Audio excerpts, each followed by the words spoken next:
Joining me now from Atlanta, Georgia, member of the President Trump 2020 Advisory Board and executive director of the NDC Trump, Bruce Levell. Bruce, let's talk about this tweet for a moment, shall we? I think that the president was laying the foundation for the binary choice, and it's really coming down to that, the binary choice for 2020, whether we're voting for president or we're voting for dog catcher. And that is one that is a pro-America choice, which is what he is standing by, or an anti-America choice, which is what the modern Democrat Party and these radicals are standing by. A viewpoint of more liberty, which is the president's viewpoint, more freedom, lower taxes, less government, or a viewpoint of tyranny and socialism. Yeah, well, Graham, thanks for having me too. And by the way, thanks for being the great real news source. And I saw the president tweeting you several times and acknowledging your great show and your transparency and your truth behind your show. So kudos to you and your great organization. But thanks for having me. Graham, this is not unusual. This is like the same old dog whistle that started in 2015. And I knew this was going to happen, that the left and they were going to try to throw the race card at the president again. I hate to say it this way, but I'm an actual expert on diversity. And as you said in the show earlier, introducing me, NDC is National Diversity Coalition for Trump. It's the largest diversity council in the history of a Republican candidate and a sitting president. And of course, no one talks about that. But, this is going to be the same old dog whistle up until 2020. It's not going to hunt.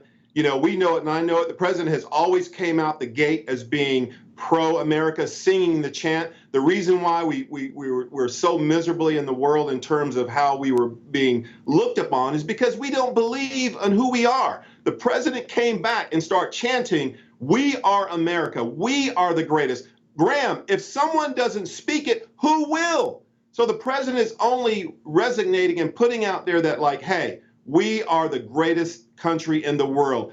You have to speak that into existence in order to believe it, Graham. And this is all the president's doing. And I don't know why, I just don't get it. We, as the people, we elect our Congress people, our Senate people to go to D.C. to fight for jobs in their district, to bring economic development and great education in their districts.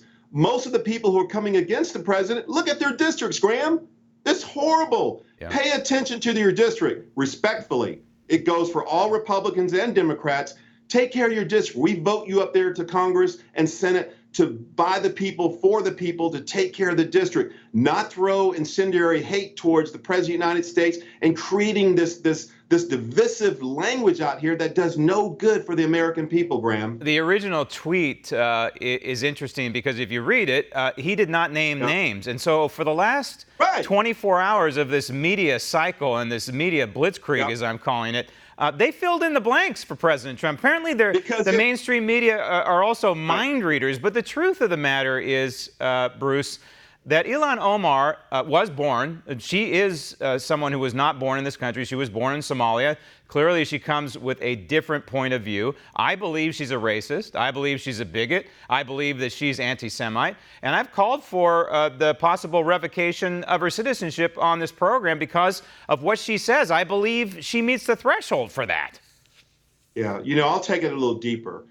When we look at some of the folks that have been elected through Congress, Senate, et cetera, it all starts from grassroots, and it says a lot about the constituents in terms of who elected everyone. Think about this, Graham. I've always said every time, I've been a Republican since I was 18, I'm 55, and there's one thing that I tell everyone: if you don't pay attention what locally in your community, Senate, State House, your congressional district, your Senate district, and be involved, your school board member, if you're totally disconnected and you only show up to the polls on the president or a congressional, you have no sense of value of your community. So therefore, a lot of folks that come in there and get on these tickets, respectfully, have no business being up there. But I have to push back on the people by the people. Pay attention to what's going on in your Superior Court judge, your probate judge. These are all grassroots initiatives that grow, unfortunately, that get these type of folks that go up there and just want to fight the president. Want to see more videos like this?